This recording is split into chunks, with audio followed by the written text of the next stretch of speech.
Ciao a tutti ragazzi e bentornati sul canale. Come ben vedete oggi andiamo a fare l'unboxing del Ninebot F40. Ma prima vorrei chiedere scusa a tutti i membri della nostra community Telegram. È già da tanto che sanno che abbiamo acquistato il Ninebot F40, ma purtroppo a causa di mancanza di tempo non abbiamo potuto portarvi questo unboxing il prima possibile. Sono passate ora circa 2-3 settimane e ancora tutto chiuso. Allora, questo Ninebot F40 l'abbiamo preso semplicemente per voi, perché ci sono state davvero tantissime richieste da parte vostra per portarlo sul canale, di testarlo e così per poter farvelo vedere da vicino. Ci avete chiesto di portarlo sul canale, di portarvi diversi tutorial sia riguardo la recensione sia riguardo agli upgrade, le eventuali modifiche da fare su questo mezzo, perché tanti di voi lo vorrebbero acquistare, però essendo un monopattino nuovo hanno paura che non ci siano ricambi, non si possano fare certe upgrade come i modelli precedenti, come il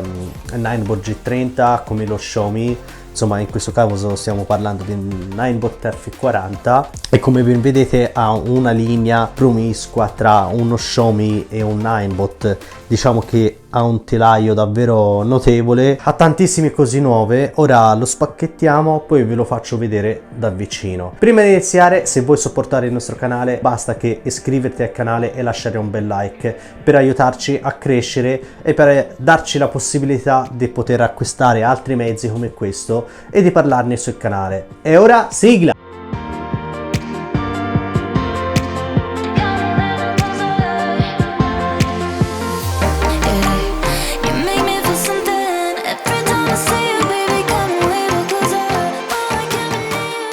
Ok ragazzi, allora per primo abbiamo una busta qua, ci troviamo libretto di istruzione, una brugola per andare a stringere le viti del manubrio, un tubicino per gonfiare le gomme e poi le solite 5 vite che ci mandano in dotazione come nei modelli precedenti. Qua ci troviamo il manubrio. Allora di qua troviamo un caricatore e un 41 volts e 1.7 A. Di qua invece troviamo l'altro cavo per andare attaccarlo alla 220. Fatto ciò ragazzi, ora andiamo a tirare fuori il monopattino. Ok raga, allora tirato fuori il monopattino, andiamo a fissare il manubrio con i soliti viti che ci mandano in dotazione. Andiamo a metterla prima usando la brugola e ci danno in dotazione.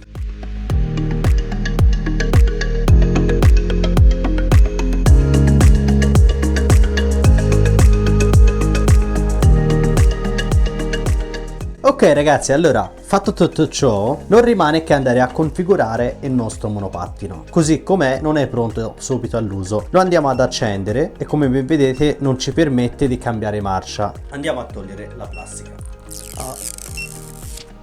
Che goduria, wow, è davvero bello, guardate il specchio. Ok ragazzi, allora una volta acceso non ci permette di cambiare marcia. 2 clic dovrebbe cambiare marcia, è fermo su drive e fa un suono, un pip. Quel pip vuol dire che ora ve lo leggo, stavolta il libretto di istruzione non lo buttiamo via perché ci serve. Qui ci fa vedere come montarlo eccetera e tutto. A noi ci interessa questa parte qui e c'è anche la lingua italiana e praticamente dice: un monopattino disattivato continuerà a suonare quando viene acceso e la sua velocità è limitata a 15 km/h. Quindi dobbiamo andare a scaricare l'applicazione tramite il QR presente su questa pagina qui e fare la configurazione del monopattino. Ok, siamo pronti, andiamo a scansionare il codice QR.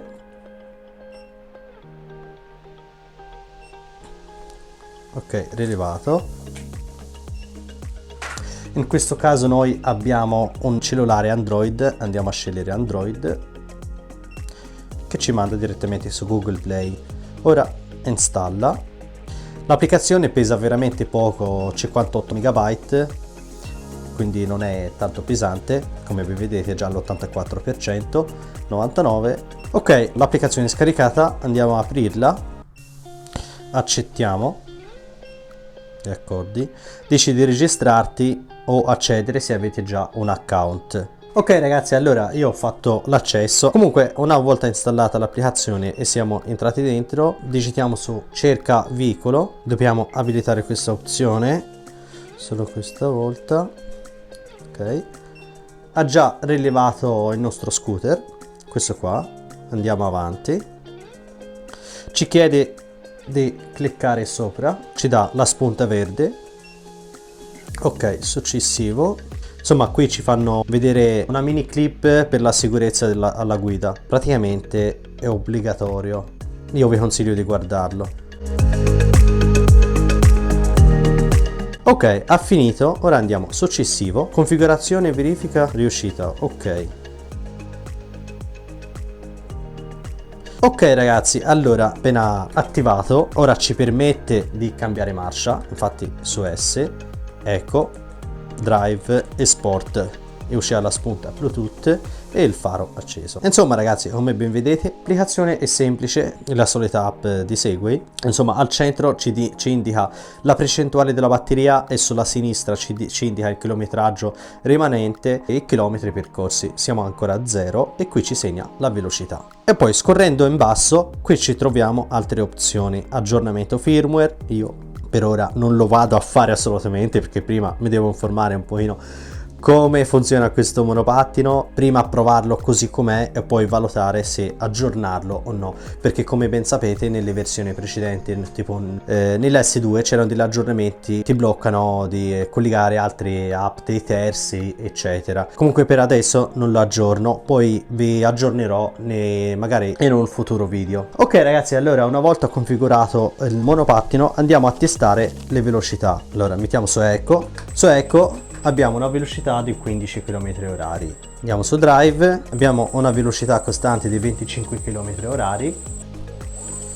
E invece su Sport abbiamo una velocità sempre costante su 25 km/h. Insomma, come avete visto, la velocità rimane sempre bloccata a 25 km/h. Con il peso sopra non farà più di 20 km/h, forse arriva a 22-23 massimo.